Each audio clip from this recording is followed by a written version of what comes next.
And everybody there is all clapping out there. He's just so I know.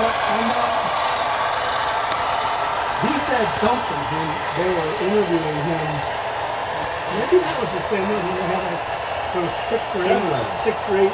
Yeah, the Senators Jewish up there. senator, yeah. Yeah. Hannah, that was her Hannah. Yeah, that's when he was sitting next to the lady. She was cracked up. So did, what's his name? Cruz. He just. Yeah. It is funny. I mean, you just sit there because I love to watch him and see who's coming on. Oh, I know what he said. You know he's coming up. He said, before he asked me why, you know, what should they do? You know, what's wrong with the Democrats?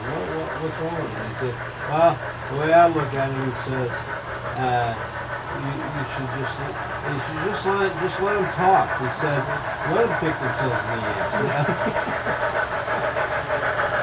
Why would you? He said, why would you stop them when they're picking